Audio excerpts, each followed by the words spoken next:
Hello my fellow DIYers and Maserati enthusiasts. Welcome back to another DIY Dan video. If you have seen my previous videos on our 2012 Maserati Granturismo, then you know this car has been pretty reliable for us, and all we had to do is regular maintenance up until now.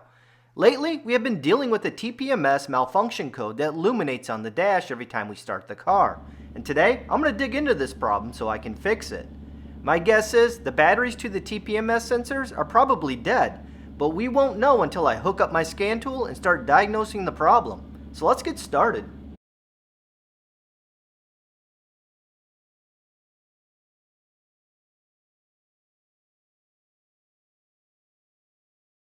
Before I get started troubleshooting my TPMS system for our Maserati Granturismo, let's talk scan tools, because you will not be able to troubleshoot your TPMS system without one. So right here I have two scan tools, both in completely different price points. This one may be familiar to you if you see my prior videos. I did a video on this one and I used it to program a set of TPMS sensors for my wife's Lexus GS350. It's a great tool for that. It's very reasonably priced. You can pick this up for about $350, and that includes 4 TPMS sensors. And the only downfall with this tool is that it strictly does TPMS related work. That is it. It will not do anything else but TPMS type stuff. This tool will program the sensors. It will write the sensor codes to the car's computer. And you can also check the battery life with this tool.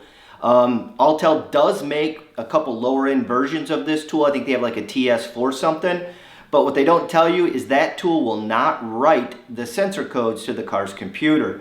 So if you want one of these cost-effective options, definitely get one that can at least write the sensor codes to the car's computer. The other downfall I have found with this tool is when you read the TPMS battery life with this tool, sometimes it's accurate, sometimes it's not. And I will demonstrate that in today's video. But if you want a tool that you can grow into, one that you can, that pretty much does it all, then I would highly recommend that you get something like this. This is the Autel MK808TS. This thing does TPMS functionality. It will read diagnostic codes specific to that particular vehicle, like the manufacturer specific trouble codes. This will read all the Maserati trouble codes. It will read all the Porsche ones, Aston Martin, Lexus. It even has it for Bugatti, Lamborghini, Ferrari. So if you've got an exotic car, this thing will read a lot of those manufacturer specific codes without any problems. It will also reset the service lights. I mean, I could sit here and talk for the next hour about all the things that this thing can do, which are well beyond the scope of this video. But let me just put it this way. I could not troubleshoot and repair my own exotic cars without a tool like this. This thing really is the jack of all trades, and I highly recommend a tool like this. The only problem is that it is a bit more expensive than the TS508. This tool with 4 sensors runs about $750. But to me, I think it's worth it because of all the functionality that this thing can do. So let me bring you outside. We'll hook up the scan tools to my Maserati Granturismo and we'll see what's going on with the TPMS system in that car. As you guys know, I'm getting a TPMS malfunction every time we start the car. And I bet you this tool will tell me exactly what is going on. So let's go outside and see what's happening. Here I'm connecting my Autel MK808TS to the car's OBD2 port. Connecting the tool to the OBD2 port allows me to scan the car's computer for stored trouble codes. Since my car is illuminating a TPMS malfunction on the dash every time I start the car, this means the car's computer will log the trouble code associated with this error. Like I said earlier, my MK808TS is more advanced, so it can read manufacturer-specific codes and is better at telling me the remaining battery life that is left in each sensor versus the TS508. After performing the diagnostic scan using my MK808TS, I can now see why an error light illuminates every time I start the car. It's because the batteries and the tire pressure sensors are almost dead. Now let me show you how the TS508 operates.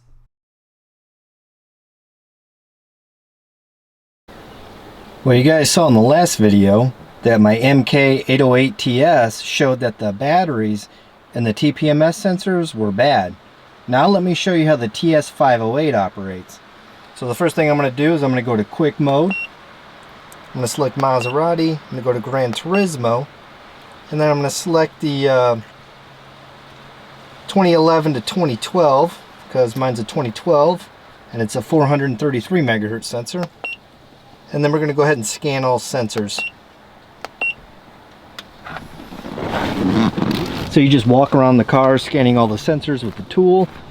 You walk right up to the tool, put it right up to the Schrader valve, and then hit that little center button here. Hold it down, and it makes contact.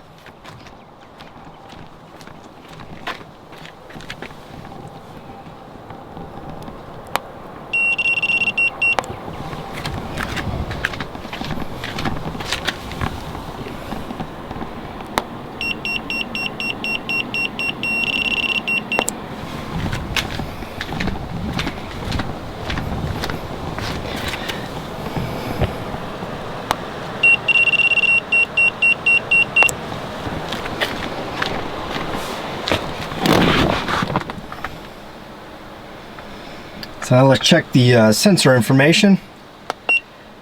So right here we have the left front with the corresponding ID code for that particular sensor, and it's giving me the temperature and also the current tire pressure. And then if you see on the far right, it's telling me the battery's okay.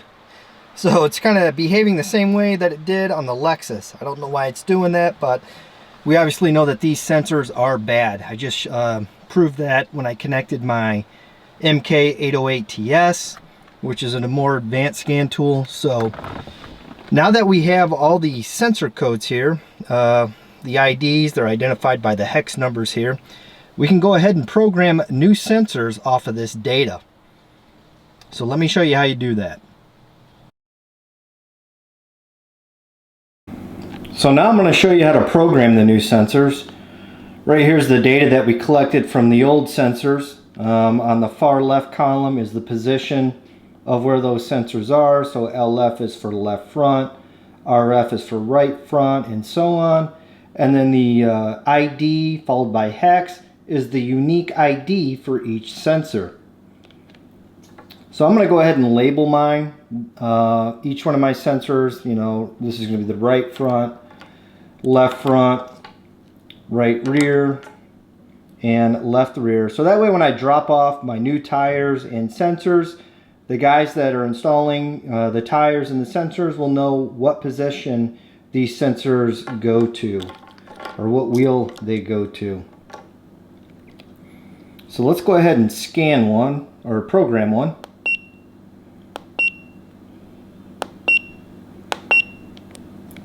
So I hit N to back out of that, and then I'm going to go to Program Sensor.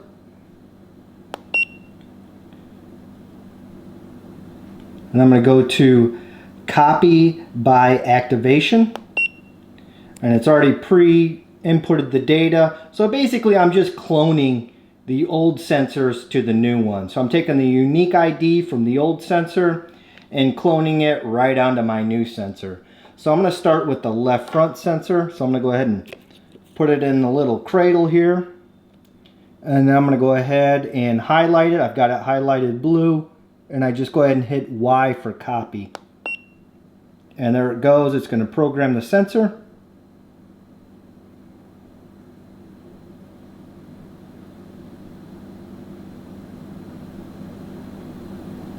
Well, it should program it. Oh, sorry. Let me remind you, when you're programming these sensors, don't keep the other four nearby. It gets confused. So I'm going to move these about 10 feet away. Otherwise, it's going to try and program all four at the same time. So let's try that again. So let's start with the left front. We'll hit copy.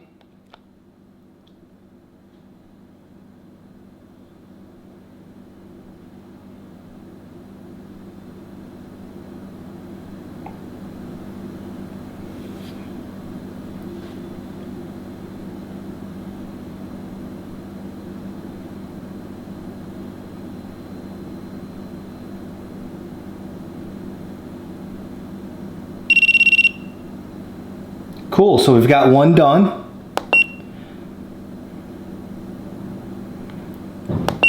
So I've already got it labeled, it's ready to go. So let me go grab the other sensor. We're gonna do the right front next. Go ahead and throw the right front in there. And then I'm gonna highlight right front. Hit copy.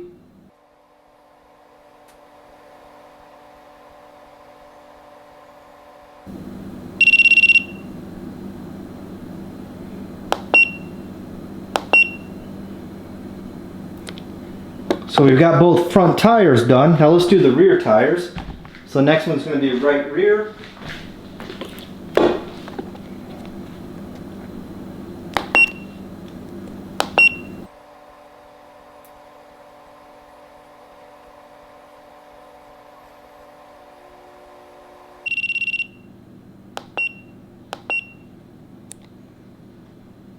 And we just have the left rear to do. So as you can see, it's pretty easy.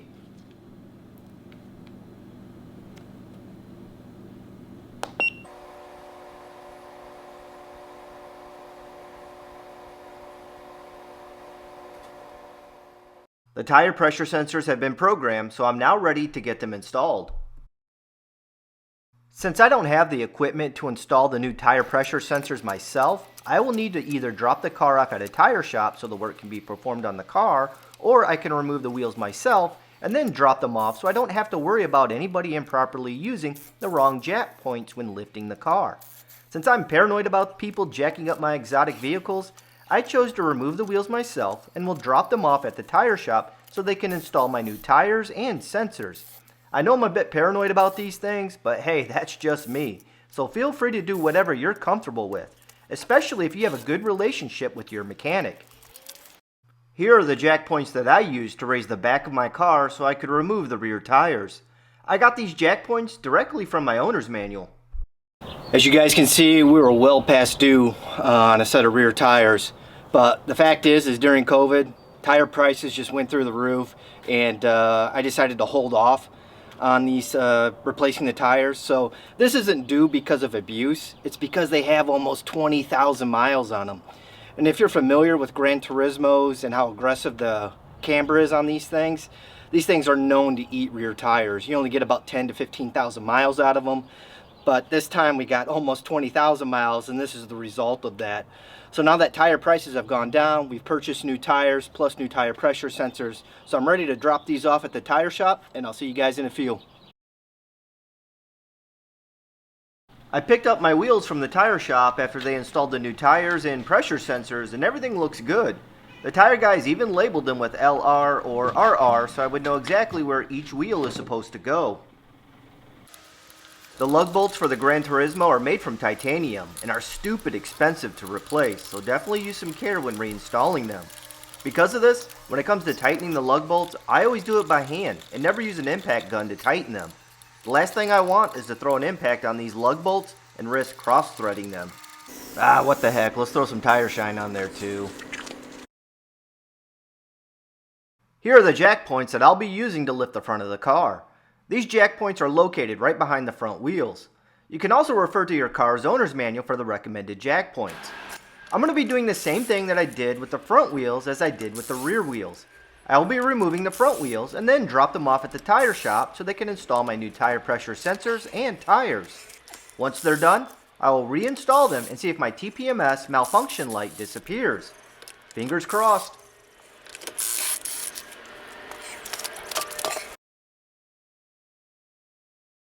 So I got the tires back from the tire shop. They're all mounted and balanced, and the new sensors are installed. So I'm going to go ahead and put them on the car, and we're going to see if the TPMS error light goes away.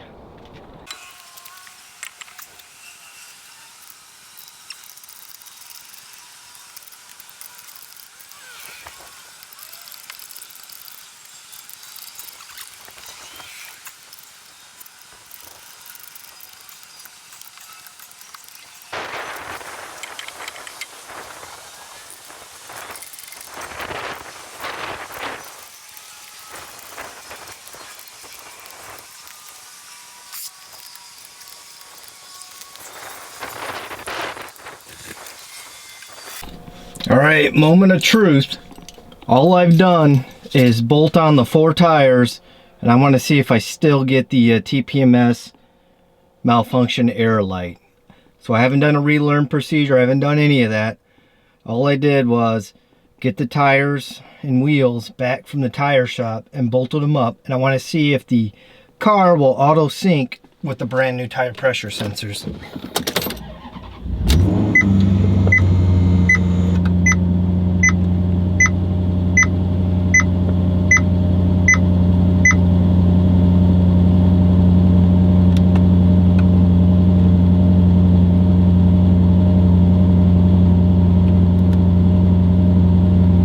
Nice.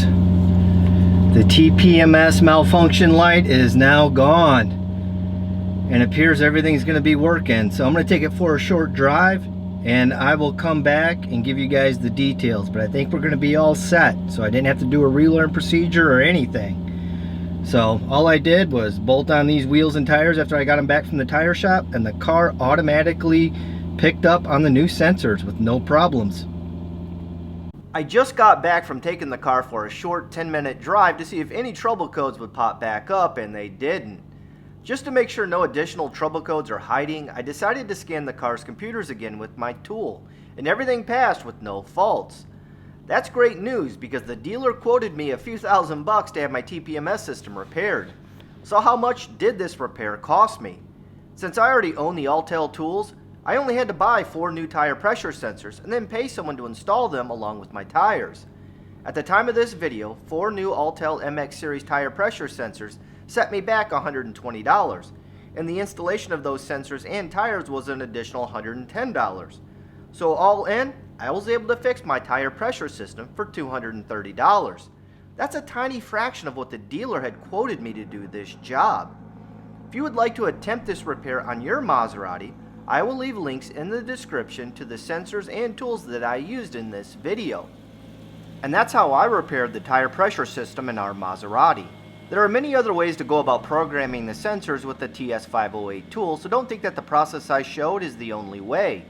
If your tire pressure sensors are completely dead and you can't walk around the car to scan each sensor, then you can retrieve the sensor codes from the car's computer by connecting the tool to the car's OBD2 port. Then go to Advanced Mode and select your make and model. Then go to Program as Sensor and select Copy by OBD. This process allows the tool to download the stored codes for the tire pressure sensors from the car's computer. Once you have downloaded the codes, you can then program your new sensors, just like I showed in this video. It's impossible to show every scenario without having the video be ridiculously long. But hopefully this video will illustrate that you can repair the TPMS in your Maserati without spending thousands at the local dealer. If you thought this video was helpful, make sure to smash that like button. I treat likes as votes on which brand of car I should do more DIY videos on. If you have any questions about what I did in this video, leave a comment down below and I will try and answer them. So long and happy wrenching.